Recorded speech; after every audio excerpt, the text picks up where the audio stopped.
All right. Well, welcome to another Workshop Wednesday. We are continuing our data conversion series here. So today we're actually going to be talking about round tripping with Mac.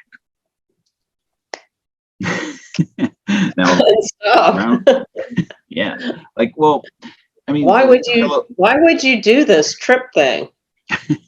Yeah, it involves no illegal substances, so it's not that kind of tripping.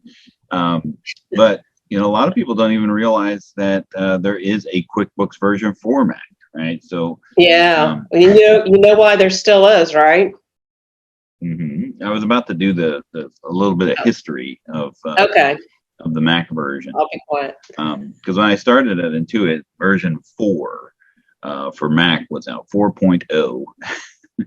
And it was in the midst of one of those things where, because the thing with Apple products, right? And I used to joke about Mac users, like you can always tell a Mac user, but you can't tell them much, right?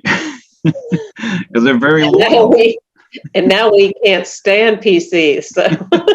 Exactly.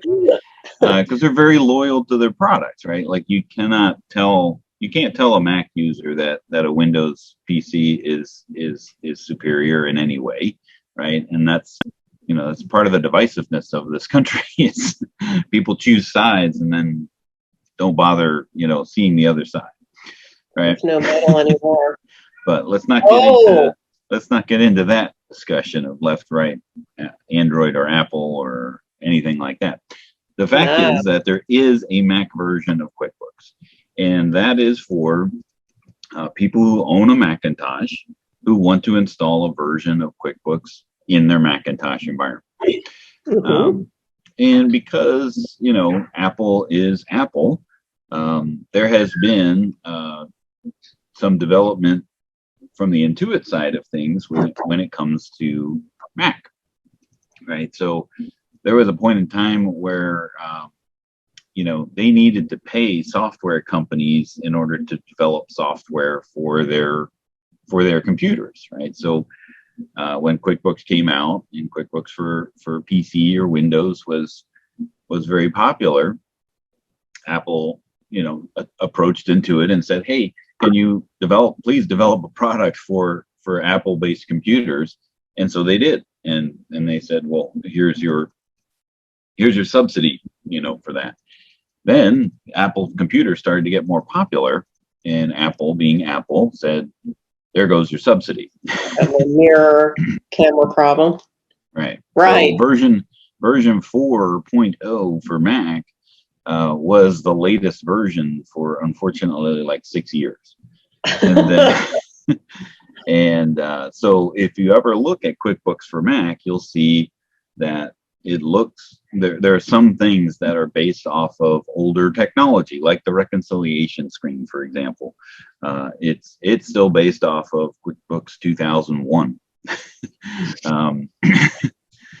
Because when those subsidies kick back in, and that's what happened, is like 6-year gap in QuickBooks for Mac happens, and rather than scrap the whole QuickBooks all together, they just built on top of what was already there, and some of the things never got updated, right? But there are some things that are a little bit superior in Mac, because they're very because Mac is very user friendly, very intuitive.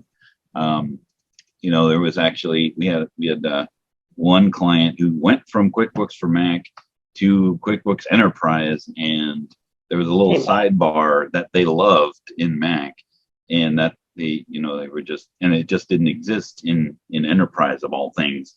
And so they, every time we talked to them, it was like, yeah, what about this? Because that was like, that's the way he did most of his work, was from the little sidebar on the sales transactions, and it just didn't exist in Windows. So unless you're, as an accountant or bookkeeping professional, unless you have a Mac, there's really no need for you to have QuickBooks for Mac, right?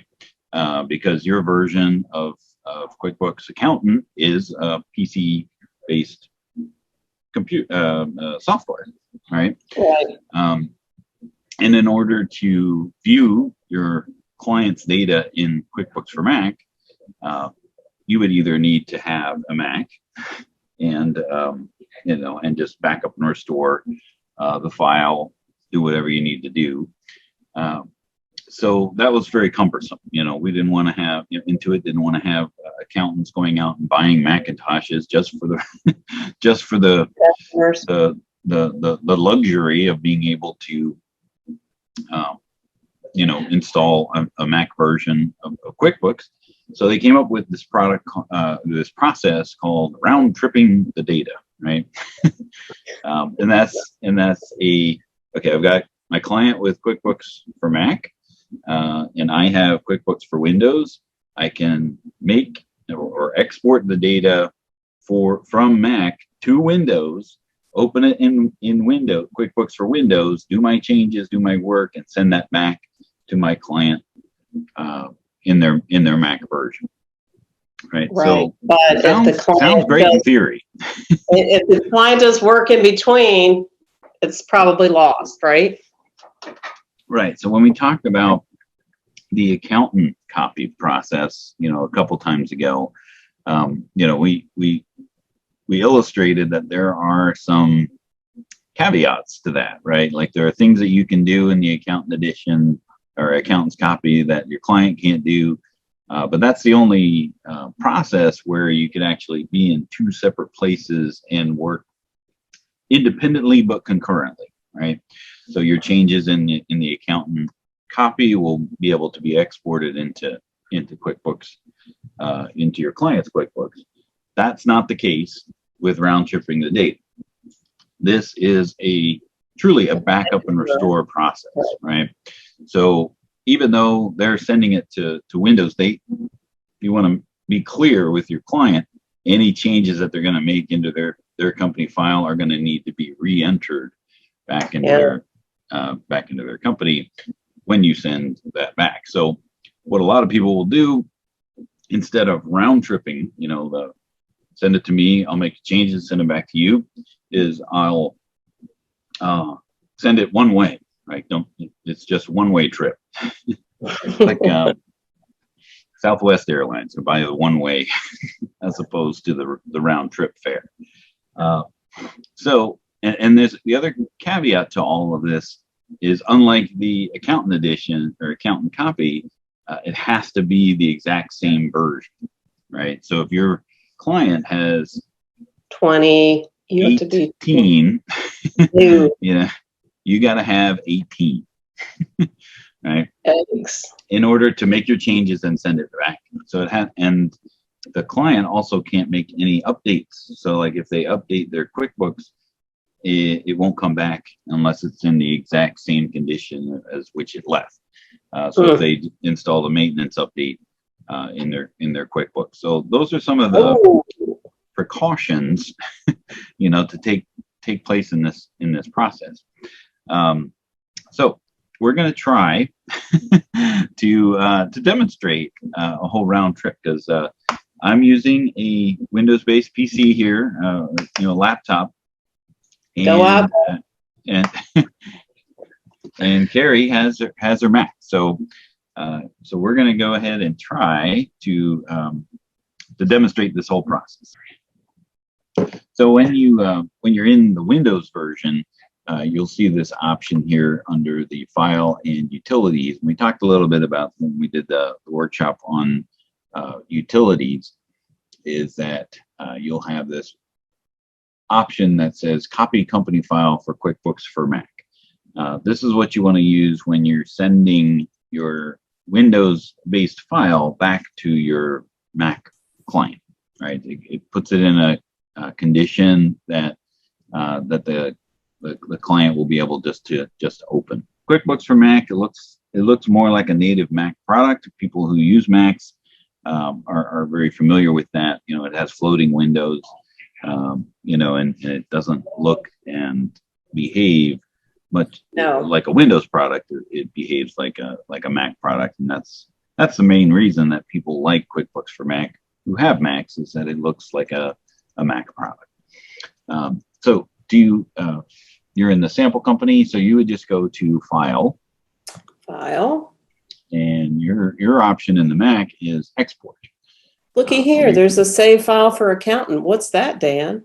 All that does is do what we're about to do. Okay, backup. All right, so we'll go back up.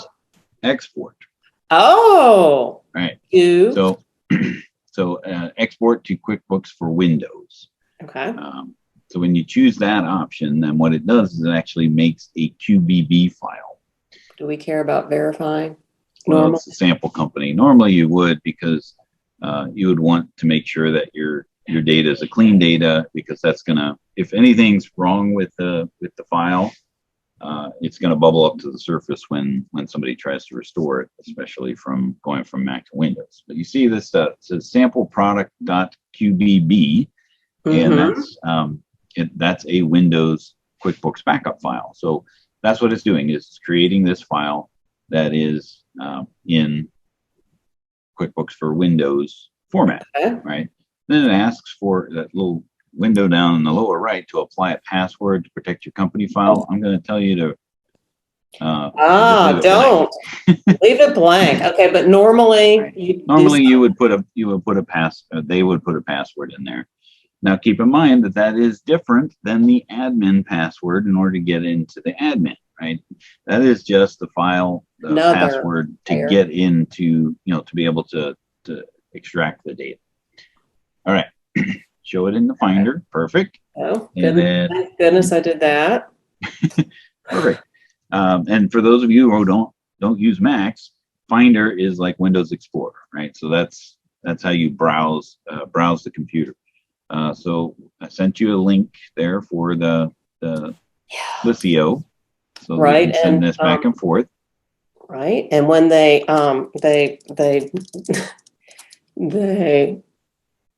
when they did they made me bounce out. So here we are.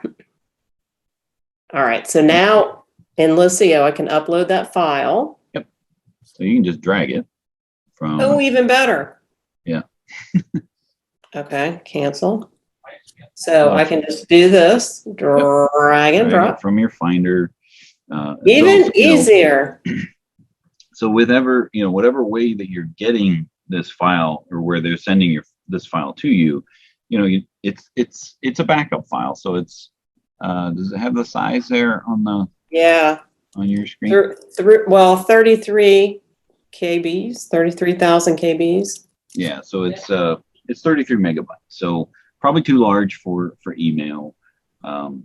It's always a good idea to have some kind of large file transfer option, whether that just be something as simple as Google Drive, but we like to use Lisio. If you want to check them out, they have to check something for that.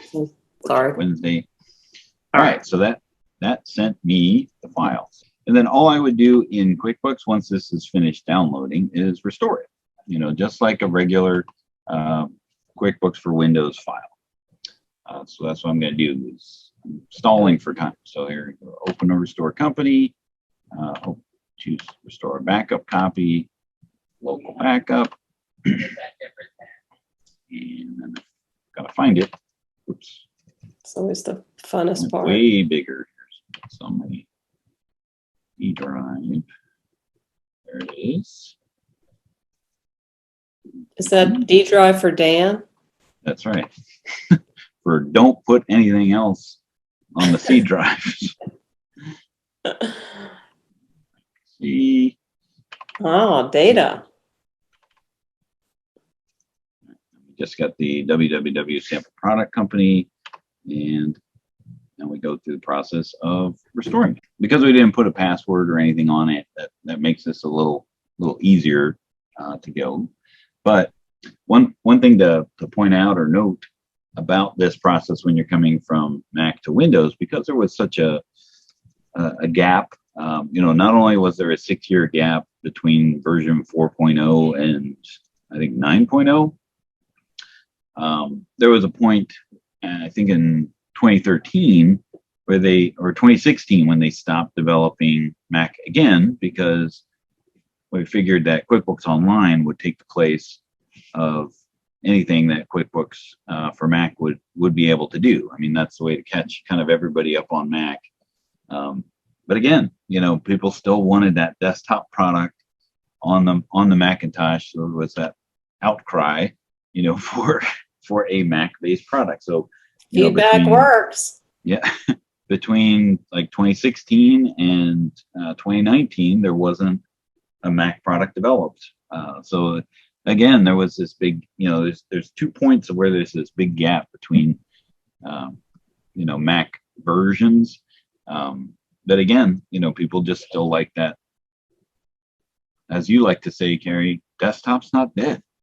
It's not dead. And we have hosting for those that want it anywhere.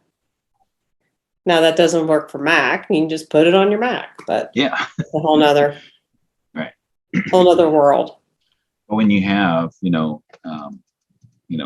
your clients' work, if they have some Mac folks, people who use Macs and some people use PCs, then hosting is a great option for those who like the desktop, because then it doesn't matter how they're accessing their QuickBooks. It's just they're getting to a place that has their QuickBooks installed. This thing is updating. So before you start this, should everybody go into their QuickBooks and get the latest patches, like the Mac patch and then the PC patch? It wouldn't hurt to be on the latest release of the version that you're using. But as long as you're you're on 2020 and I'm on 2020, then it should round trip just fine. But you don't want to be like, while I have the file, you wouldn't want to install a patch, because it's got to come back in the exact same patch version that it left. So I can go to the beach, right, while you're fixing my file? Exactly. Yeah. Go I like sip that. your margaritas. Yeah, I want to sit by the pool and have margaritas. Now, this process coming from Mac to Windows, it actually, because of all of the changes, it has to baseline the version, and it baselines it in 2005. So that's why it's saying we're updating your company file. It's not bringing it to a newer version of QuickBooks. It looks like it is, but it's because it's actually, when it restores it as a 2005 QuickBooks for Windows file, and then it has to bring that up to 2020. Fun. Yeah, we're in the Windows version now. I was in the sample company before, but I'm going to make a change here, and then I'll send it back to you. So, okay, what are we going to do? We're going to make a customer. I'll just create a customer, and I'll send it back to you. So add a new customer, and we'll do ABC Plumbing. Yeah. AAA Carrie. All right. And then to reverse the process, it's going to the File menu. This is in the Windows version. It's Utilities, right? So Mac version is Export. So it's not consistent. Never is. That's what keeps our brains working, Dan. Right. So there is no export menu, just like you were looking in there, and there is no utilities menu in there. That's what I was looking for. Maybe there is a utilities menu, but there's nothing about exporting to Windows. But this says copy. This says copy company file for quick. Whoops, I did. Well, you did the wrong one. I did the wrong one. Hold on. You got a little too excited. Excited there. Yeah, and you never want to use this anymore, because they don't even use this option. Yeah. Copy company for QuickBooks for Mac. There we go. So some things to notice.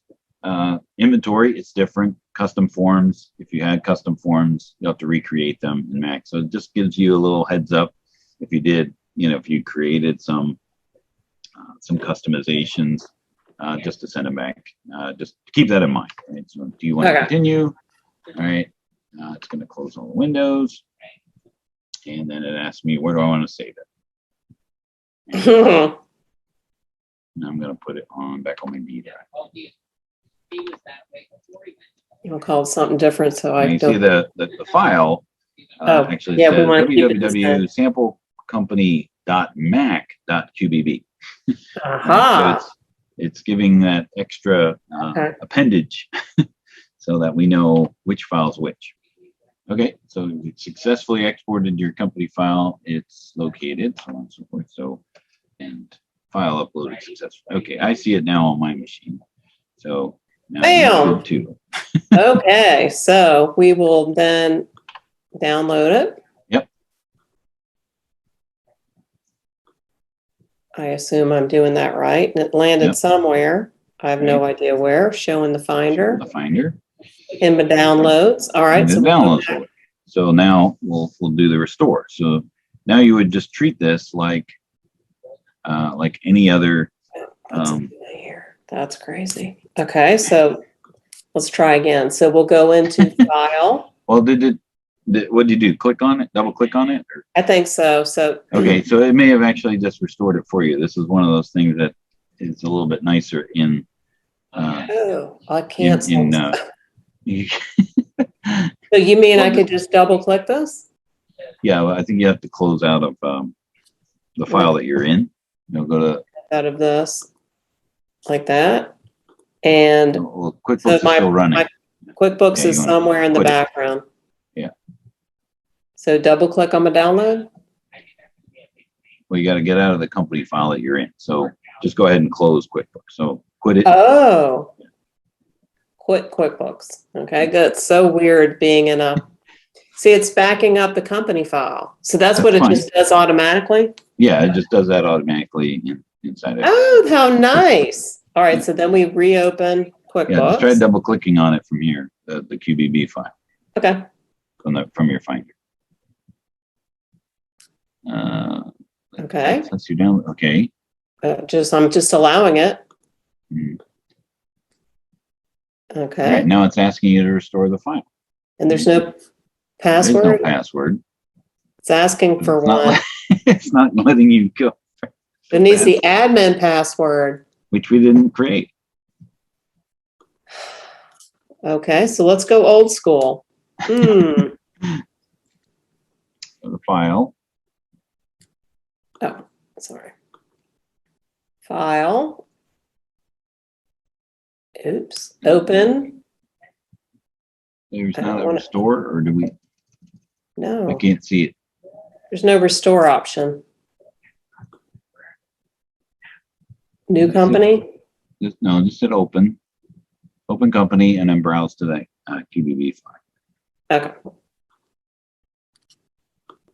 You are restoring a backup file, right? So it's the before. same process. Still wants still asking. What is this? What does that say? I can't read it. If you're switching from QuickBooks to Windows, use the file's primary admin password. Oh, which it doesn't have one. Right? If you save this file from QuickBooks for Mac, use the password you set from the save file. Which was 0. I mean, we can't. So maybe we should have put a password.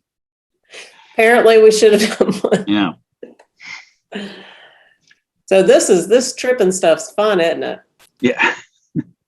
So this is what happens sometimes is that you get caught up in the password issues between the two, but that's we never. I mean, you saw it. We never put in the password, but it's asking for a password that doesn't exist.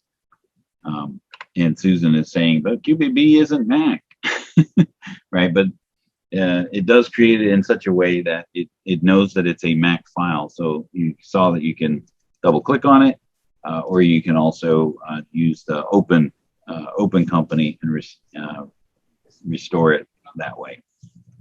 Right. So had we put in a password on it, we would have seen it. Yeah. Seen it, and then you would have seen the AAA Carrie customer. But that is, in a nutshell, how you round trip the data, and this is a great example of why people don't even use it, because there are so many challenges along the way. Whether it's a password and versions and things like that. So as long as it is, what a lot of people will do is they'll use it just to view their data. right? Like, send me the file. So I can see it in Windows. Yeah. Right.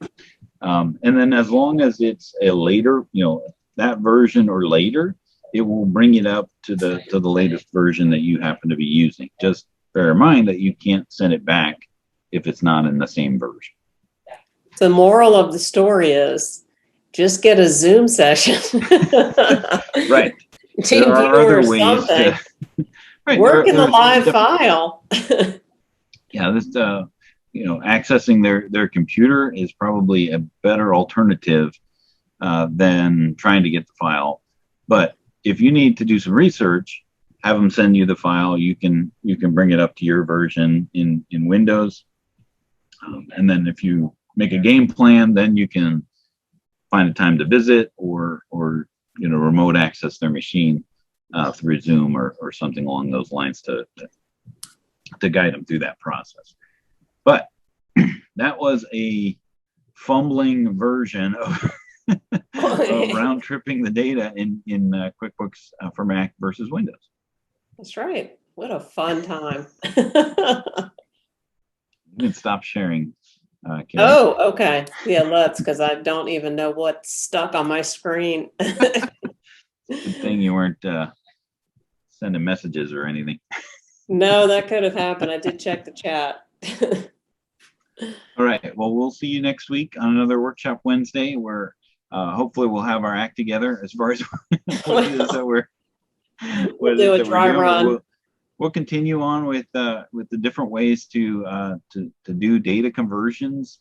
So we talked before about QuickBooks going from desktop to online, and now online to desktop, and now QuickBooks Mac versus QuickBooks for Windows. I think next week we'll be talking about going from QBO to QBO. So if we wanted to start a new QBO file, what do you do to get that data into it? So hopefully you join us next week for another fun-filled Workshop Wednesday. And you guys have a great day, and we'll see you next time. See you next week. Have a good one.